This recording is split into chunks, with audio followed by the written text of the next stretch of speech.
What's up, guys? Today we're going to be comparing the S10e to the S21 Ultra here.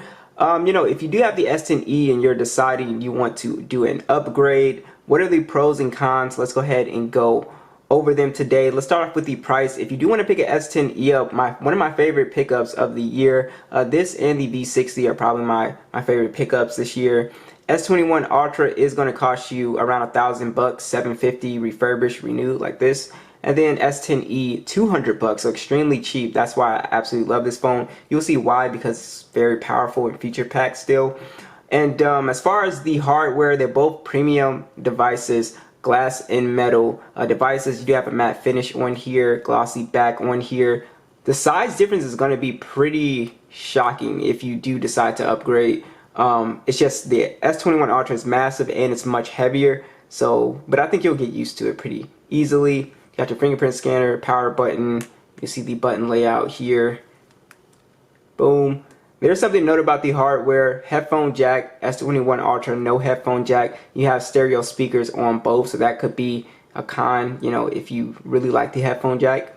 Alright guys, let's go ahead and check out the displays. This is also a massive upgrade as well because of the size, and also you do get 120 Hertz now with the S21 Ultra, but the specs are a 6.8 inch display on the S21, 120 Hertz HDR10, and it is a 1440p display, 515 for the PPI, has a slight curve, and also a smaller punch hole than the S10e, and I do prefer the punch hole in the middle actually.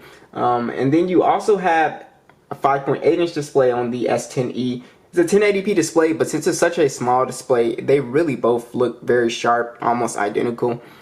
So I really can't notice a difference as far as screen quality, because this also has 438 for the PPI, so it's pretty sharp for a smaller display. And then, dynamic AMOLED HDR10, but as you can see, the colors, I will say S21 Ultra does get a little bit brighter, but these are two beautiful displays. So like I said, quality wise, yes, you got slimmer bezels on the S21 Ultra. It gets it brighter, but I think the biggest thing here is definitely the 120 Hertz. It's just very smooth on the S21 Ultra when you're scrolling or you're just like in your apps. It does feel like liquid buttery smooth. Now 120 Hertz is not necessary, but it's definitely something that once you go to 120 Hertz, it's going to be really hard to go back to a phone with 60 Hertz. But I like the displays on both of these guys, but again, if you enjoy 120 Hertz, or if you've never seen it, it's definitely a nice little upgrade. Let's talk about the software and the specs a little bit more here. So we are running Android 11 on both of these phones. They'll both get Android 12, but the S21 Ultra obviously has a longer life cycle, so it'll get more major updates. That'll be the last major update with the S10e, and then it'll get security patches and stuff like that still. As far as the software experience, we actually still have a lot of the same stuff on here. So screen recorder on both of these guys. We also have wireless power sharing mode, so I can charge another phone or earbuds on both of these devices. Samsung desktop support is on both of these devices. Secure folders, Dolby Atmos, all of your software features that you know and love, they're on both of these guys, which is something that I absolutely love here. So I do want to show you guys the Geekbench scores here and talk about the specs a little bit more. Because it might be, something that is something that might concern you. But my thing is, this 855 chip, it still performs extremely well. So you can see, you kind of get a big score difference here in both the single and multi-core. But on the S21 Ultra, it's got the Snapdragon 888, Adreno 660, no SD card support, 128 gigs or 256 gigs of internal storage, 12 gigs of RAM. S10e does have the Snapdragon 855, Adreno 640. It does have micro SD support, so that's something that this phone lacks. And then you also have 128 gigs of internal storage, 6 or 8 gigs of RAM. This one does have 6 here. So just to show you guys that there's not really much of a speed difference here. And this has never been like the channel where I'm like, I'll show you guys like a speed difference and it's like, oh, it was so much faster. It's not really, in real life, you're not just not going to notice it. I think the Snapdragon 835 compared to the 888, you will start to notice that speed difference to me in almost everything. But it seems like the 845 and up still perform relatively well. And again, the 120 hertz, that's where the illusion of the speed is coming from. Because as soon as you start scrolling on both, it's like, man, that feels so much faster. As far as opening applications though, they both are speedy, getting the applications bouncing in and out. You're not really going to have lag problems on either of these phones.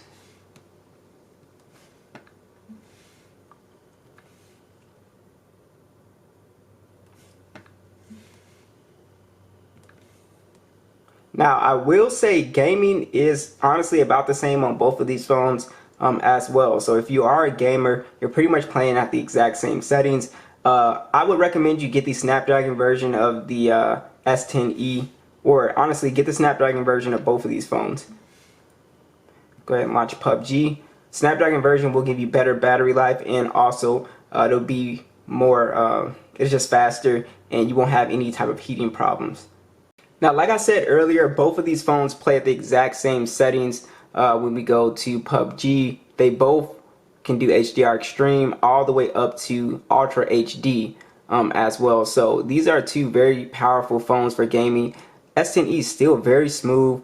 Now, I will say the S21 Ultra is going to be a better gaming phone, not because of performance, but solely based off of battery life, which we will talk about a little bit later. The S21 Ultra is just going to be better for gaming because when you're doing intense gaming like this, you know, the battery will, you know, drop faster. I don't know. Yeah, but the battery will drop faster, so that's why the phones with bigger batteries are usually going to be better, you know, for gaming. Your overall gaming experience, trust me, you're going to have a better time if you're not running to the charger. Alright, so I got speakers max volume, and we also have Dolby Atmos on. Let's check out speaker quality, see if you get a nice upgrade.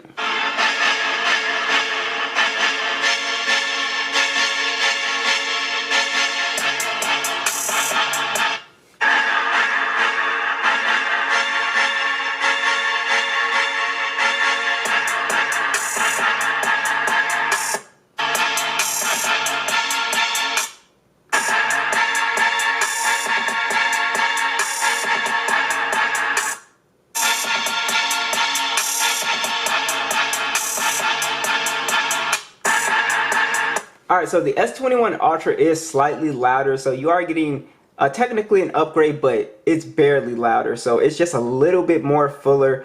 But that just goes to show how good the S10e speakers actually are.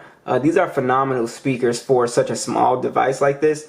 For me to like barely be able to tell the difference, but I do hear the difference. It is a slightly fuller and louder sound there. I do want to talk about getting into the phone. Now, I personally prefer the S10e's method. It does the in-display, or not the in-display, but the physical fingerprint scanner in the power button. This always has been my favorite implementation because it feels like I don't have to think about unlocking the phone. And it just feels effortlessly, and also we do have face unlock, and it works extremely fast. Now, the under the display fingerprint sensor, it does look cooler, and it works perfectly fine, so I don't really have any complaints with this one. Like, it's just one of those really quick tap ones. But the thing about this one is that the reason why I prefer the physical one is because I feel like I have to think about doing this. Like, I have to make sure I put it there right. With this one, it just feels more natural, so I don't know if that makes sense, but you know, they're both fast, and they both have face unlock too, so it doesn't really matter.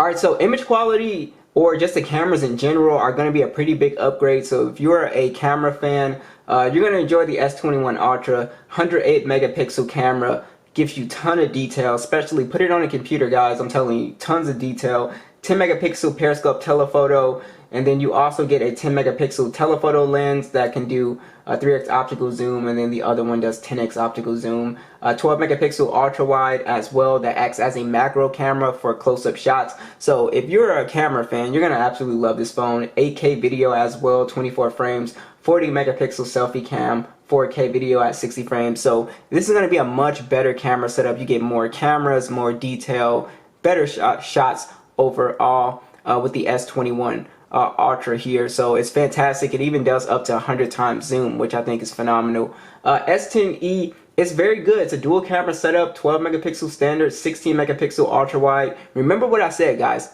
200 bucks, 4K video, 60 frames, 4K on the front, 60 frames, 10 megapixels.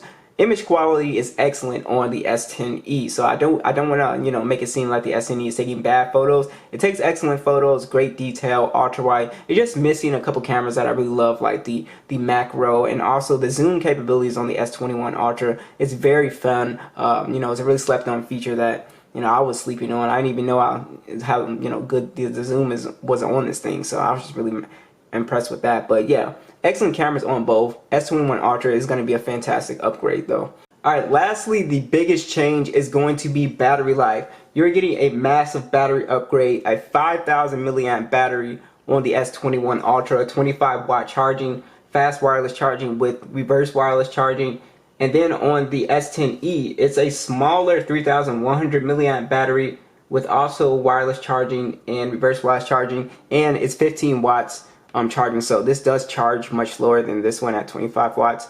But guys, battery life is going to be probably the biggest jump. So if you really want a phone that's going to last you all day, a day and a half, the S21 Ultra is able to do that. The S10e is kind of one of those phones that it suffers not from terrible battery life, but the way people use their phones, everyone's on their phones constantly, right? And if you're gaming and stuff like that, this is a phone that you're going to have to charge at the end of the day for sure. There's just no getting around it. Yeah, so if you want a big battery upgrade, this is going to be excellent for you. So that is pretty much it, guys. Be sure to let me know what you guys think, and I'll catch you guys in the next one.